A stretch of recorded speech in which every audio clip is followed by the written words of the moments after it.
Hello friends, जैसा कि अपनों ने पिछले वीडियो में देखा था प्रोकैरियोट्स में अनुलेखन। ठीक है, अगर आपको वो पसंद आया तो प्लीज़ लाइक एंड शेयर ज़रूर कीजिए। तो प्रोकैरियोट्स की ही बात कर रहे थे अपन, कल प्रोकैरियोट्स पर ही अनुलेखन कर रहे थे।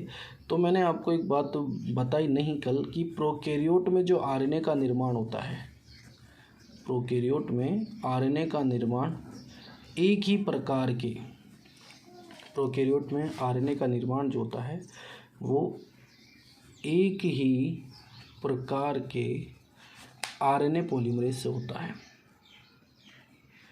आरएनए पॉलीमरेज से होता है। परंतु यदि यूकेरियोट्स की बात करूं तो इसमें जो आरएनए का जो निर्माण होगा वो अलग अलग प्रकार के आरएनए पॉलीमरेज से होता है, अलग अलग आरएनए पॉलीमरेज से होता है।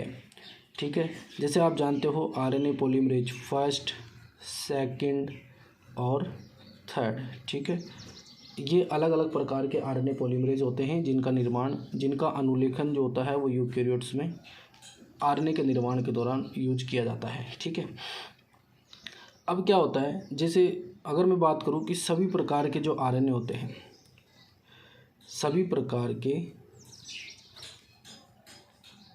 आरएनए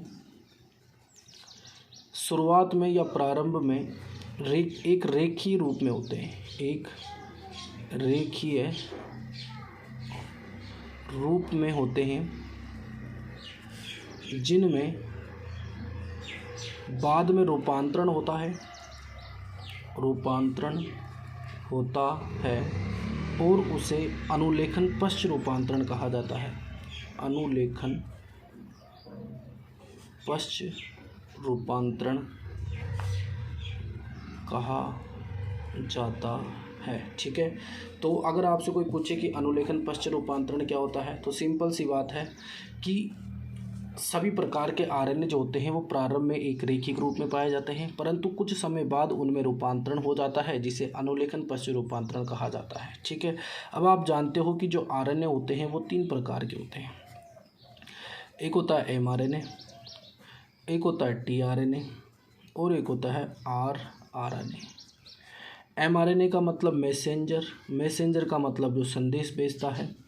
टीआरएनए का मतलब ट्रांसफ़र का मतलब जो होता है जो इस संदेश को लेकर जाता है। और आरएनए का मतलब राइबोसोमल आरएनए, मतलब राइबोसोम, जैसे ये मैसेज भेजा, ट्रांसफ़र ये लेके गया, राइबोसोम को दिया और इस पर किसका निर्माण हो गया, प्रोटीन का निर्माण हो गया। ठीक है, तो अपन पढ़ रहे क्या है, अपन यही तो पढ़ रहे सेंट्रल डोग्मा के सिद्धांत के अनुसार क्या होता है कि डीएनए से क्या बनता है आरएनए, और आरएनए से क्या बनता है प्रोटीन। ठीक है, अभी अपन चल रहे हैं डीएनए से आरएनए का निर्माण, तो इसे कहा जाता है अनुलेखन। और जब आरएनए से प्रोटीन बनेगा तो उसे कहेंगे अपन अनुवादन। ठीक है, समझ में आया मेरे हिसाब से आपको यहाँ तक। चलो अब देखो, जब क्या होता है आरआरएनए में विदलन होता है, आरआरएनए में जब विदलन प्रारंभ होता है, विदलन का मतलब होता है देखो डिवीज़न, अगर इंग्लिश में बात करूँ तो डिवीज़न। ठीक है, ओके, तो विदलन होता है, तो विदलन के फलस्वरूप क्या होता है, अनेक प्रकार के आरआरएनए बनते हैं, अनेक प्रकार के आरआरएनए बनते हैं। जैसे कभी आपने नाम सुना होगा 18S, ये इकाइयाँ होती हैं इनकी। ठीक है, 28S, 5.8S, ये सभी जो होते हैं वो विभिन्न प्रकार के क्या होते हैं आरआरएनए बनते हैं। ठीक है, अब क्या होता है टीआरएनए की बात करूँ, टीआरएनए वैसे अपन डिटेल से पढ़ेंगे आने वाले नेक्स्ट वीडियो में। तो टीआरएनए में मुख्य रूप से वलन होते हैं, क्या होते हैं, मुख्य रूप से वलन होते हैं। अभी जो वलन होते हैं ना, इन पर नाइट्रोजन, इन पर क्या होता, इनमें जो नाइट्रोजन होते हैं ना वो मुख्य रूप से क्या होते हैं, नाइट्रोजन क्षार जो होते हैं वो मुख्य रूप से असामान्य होते हैं। कैसे होते हैं, असामान्य होते हैं। एक बार वापस देख लेना, देखो टीआरएनए में मुख्य रूप से क्या होते हैं, वलन होते हैं, और इन वलनों के ऊपर क्या होते हैं, जो नाइट्रोजन क्षार होते हैं वो असामान्य होते हैं। ठीक है, अब एमआरएनए जो होता है, एमआरएनए यूकेरियोट में विशिष्ट रूपांतरण दर्शाता है, यूकेरियोट्स में विशिष्ट क्या करता है, रूपांतरण दर्शाता है। ठीक है, चलो यहाँ तक आपको मेरे हिसाब से समझ में आ गया होगा। देखो मैंने आरआरएनए के बारे में बता दिया, आपको टीआरएनए के बारे में बता दिया और एमआरएनए के बारे में बता दिया, है ना। अगर एक एक अंतर पूछे या अंतर पूछे भी तो आरआरएनए में विदलन होता है, जिससे अनेक प्रकार के आरआरएनए बनते हैं। टीआरएनए में मुख्य रूप से वलन होते हैं, जिसमें असामान्य नाइट्रोजन क्षारक जोड़े होते हैं। और एमआरएनए यूकेरियोट्स में विशिष्ट रूपांतरण क्या होते हैं, दर्शाते हैं। ठीक है, चलिए इसके बाद अपन बात करते हैं कि यूकेरियोट्स में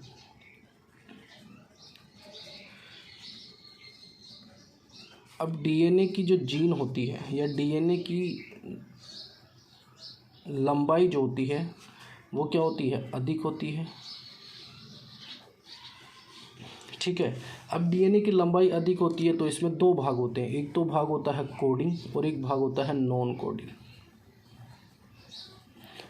कोडिंग भाग ये जो होता है वो होता है एक्सोन, और एक्सोन का मतलब क्या होता है, व्यक्त होना। क्या होना, व्यक्त होना। तो डीएनए का जो भाग व्यक्त होता है उसे एक्सोन या कोडिंग कहा जाता है। नॉन कोडिंग का मतलब हो गया जो डीएनए का भाग व्यक्त नहीं होता उसे इंट्रॉन कहा जाता है, मतलब अव्यक्त कहा जाता है। ठीक है, मतलब डीएनए का जो भाग व्यक्त नहीं होता उसे क्या कहा जाता है, इंट्रॉन कहा जाता है। अब क्या होते हैं ये कोडिंग और नॉन कोडिंग वाले अनुलेखित होकर, मतलब ये कोडिंग और नॉन कोडिंग वाला भाग क्या होता है, अनुलेखित होता है। और अनुलेखित होकर किसका निर्माण करता है, एमआरएनए का निर्माण करता है। ठीक है, अब इस एमआरएनए में क्या होता है, यूकेरियोट्स में कुछ विशिष्टता आ जाती है। क्या आ जाती है, विशिष्टता आ जाती है। इसलिए ऐसे आरएनए को HNRNA कहा जाता है। ठीक है, HNRNA विषमांगी आरएनए कहा जाता है। क्या कहा जाता है, विषमांगी आरएनए। अब अपन नेक्स्ट बात करते हैं पश्च रूपांतरण ऑफ विषमांगी आरएनए की। पश्च रूपांतरण ऑफ HNRNA। ठीक है, तो पश्च रूपांतरण ऑफ HNRNA की अपन बात कर रहे हैं। तो मैंने देखो एक डीएनए बनाया, ये अपना डीएनए है, ये 5 डेज से 3 डेज और ये भी 5 डेज से 3 डेज। ठीक है, ये अपना डीएनए बनाया मैंने, एक सेकेंड। तो यहाँ तक मैंने मान लिया ये वाला मेरा भाग है कोडिंग, और यहाँ से लेके यहाँ तक मेरा भाग है नॉन कोडिंग, और वापस ये भाग स्टार्ट हो जाता है कौन सा, कोडिंग। अब जो कोडिंग वाला भाग होता है वो तो क्या होता है, व्यक्त, जिसे अपन कहा जाता है एक्सोन। इस वाले पार्ट को भी क्या कहेंगे, एक्सोन।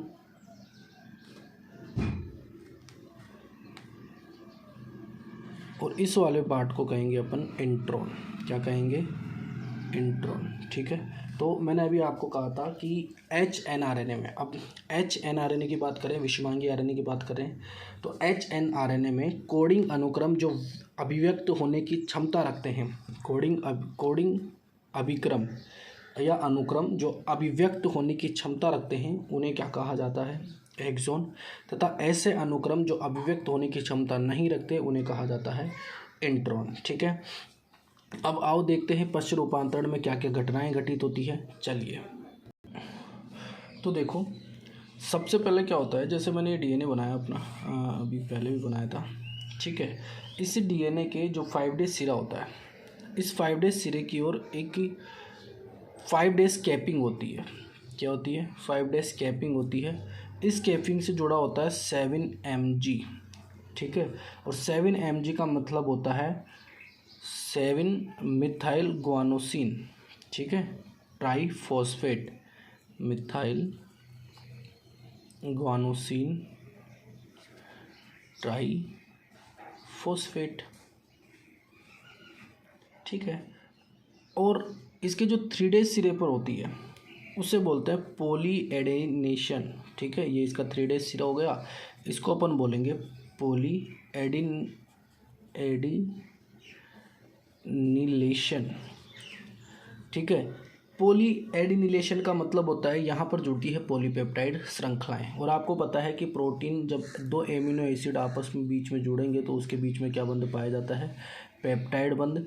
और एमिनो एसिड से ही किसका निर्माण होता है, प्रोटीन का निर्माण होता है। ठीक है, अब क्या होता है, सबसे पहले देखो ये वाला भाग तो कौन सा था अपना, एक्सोन, और इधर का भाग भी क्या था, एक्सोन, और इस बीच वाले पार्ट को अपनों ने क्या कहा था, इंट्रोन कहा था। ठीक है, अब इसमें क्या होते हैं, इसके देखो पद में पहला जो पद आता है वो आता है 5 डेज कैपिंग। 5 डेज कैपिंग का मतलब क्या होता है, 5 डेज कैपिंग का मतलब होता है कि इस डीएनए के 5 डेज सिरे पर 7 मिथाइल ग्वानोसिन ट्राइफॉस्फेट उपस्थित होता है, जो क्या होता है, मिथाइल व्युत्पन्न होता है। कैसा व्युत्पन्न होता है, मिथाइल व्युत्पन्न, हमने पहले ही बता दिया, 7 मिथाइल ग्वानोसिन ट्राइफॉस्फेट। ठीक है, दूसरा जो पद होता है इसका वो होता है अपना 3 डेज पॉली एडिनाइलेशन। ठीक है, इसमें क्या होता है, इसमें 3 डेज सिरे पर, कौन से सिरे पर, 3 डेज सिरे पर एडेनिल, ठीक है, यहाँ से निकलता है एडेनिन न्यूक्लियोटाइड जुड़ता है, जैसे आप जानते हो ATGC। ठीक है, तो एडेनिन न्यूक्लियोटाइड जुड़ता है जो किसका निर्माण करता है, पॉली ए, मतलब पॉलीपेप्टाइड ए टेल का निर्माण करता है। किसका निर्माण करता है, पॉली ए टेल का निर्माण करता है। ये कब काम आएगी, ये भाई साहब काम आएगी अपने कब, जब अपन पढ़ेंगे अनुवादन। क्या पढ़ेंगे, अनुवादन। ठीक है, जब अपन अनुवादन पढ़ेंगे तब ये काम आएगी। तीसरी जो इसमें मैकेनिज्म होती है उसे कहा जाता है स्प्लिशिंग। क्या कहा जाता है, स्प्लिसिंग। अब देखो स्प्लिसिंग क्या होती है, स्प्लिसिंग वह पार्ट या वह भाग है जिसके द्वारा इंट्रोन खंडों को, कौन से खंडों को, इंट्रोन खंडों को एक्सोन खंडों के बीच में से क्या किया जाता है, एक्सोन खंडों के बीच में से पृथक किया जाता है, पृथक किया जाता है। अगर आपसे कोई पूछे कि स्प्लिसिंग क्या है, तो स्प्लिसिंग का सीधा सा मतलब यह है कि इंट्रोन खंडों को एक्सोन खंडों के बीच में से क्या करना, पृथक करना। ठीक है, इसमें क्या होता है, देखो मैंने ये बनाया अपना डीएनए, ये एक्सोन और ये वाला पार्ट कौन सा है, इंट्रोन। अब इसको क्या करना है, अपने को रिमूव करना है। ठीक है, इस वाले पार्ट को यहाँ से क्या करना है, रिमूव करना है। तो सबसे पहले यहाँ पर जो काम आता है वो आता है अपना सबसे छोटा न्यूक्लियर, मतलब SNRNA। SNRNA की फुल फॉर्म क्या होती है, स्मॉलर न्यूक्लियर, छोटा न्यूक्लियर RNA। छोटे न्यूक्लियर RNA की आवश्यकता होती है। ठीक है, जो क्या करता है, इस इंट्रोन वाली प्रोटीन से या इंट्रोन वाली जगह, दोनों जगह से क्या होता है, जाकर जुड़ जाता है। ठीक है, अब जैसे ये जुड़ता है, जैसे ये पहले मैंने इसका यूज ले लिया, अब जैसे ये इन प्रोटीनों से जुड़ेगा, ठीक है, किससे जुड़ेगा, प्रोटीन से जुड़ेगा, तो प्रोटीन से जुड़कर यह बनाता है SNRNAP।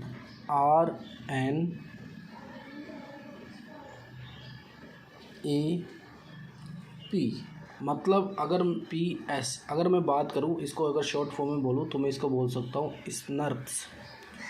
क्या बोल सकता हूँ, स्नर्प्स। ठीक है, अब SNRNP बनाता है या SNRNAPS बनाता है। अपन इसको ऐसे भी बोल सकते हैं छोटा n आएगा, SNRNP, स्नर्प।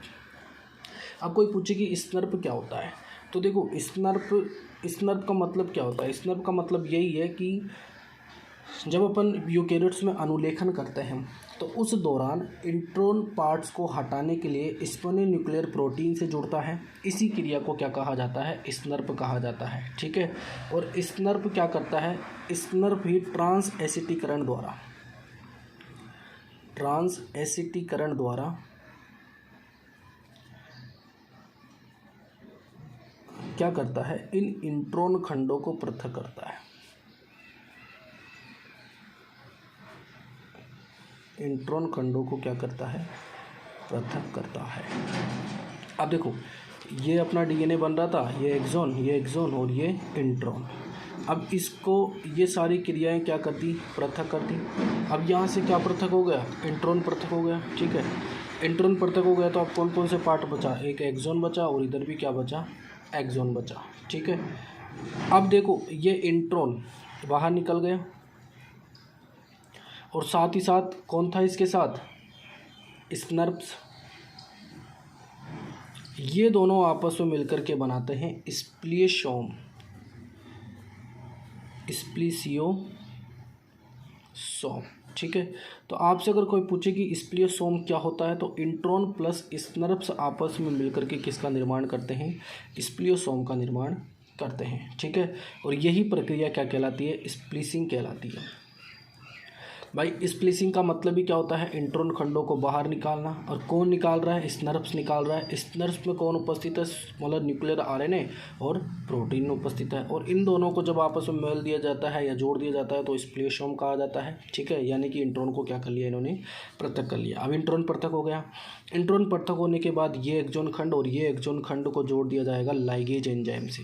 कौन से एंजाइम से, लाइगेज एंजाइम से। और इस प्रकार एक डीएनए का निर्माण हो जाएगा जो केवल एक्सॉन वाला पार्ट होगा, जिसे कहा जाएगा प्रोसेज mRNA। ठीक है, मतलब किसका निर्माण हो गया, mRNA का यहाँ पर क्या हो गया, निर्माण हो गया। ठीक है, तो बहुत ही इजी तरीके से मैंने आपको इसको समझाया कि क्या होता है अनुलेखन प्रोकैरियोट्स में और यूकैरियोट्स में। ठीक है, यूकैरियोट्स में तो ये रिएक्शन काफ़ी इजी है। ठीक है, तो अगर वीडियो अच्छा लगे तो लाइक शेयर और सब्सक्राइब ज़रूर करिएगा। Thank you.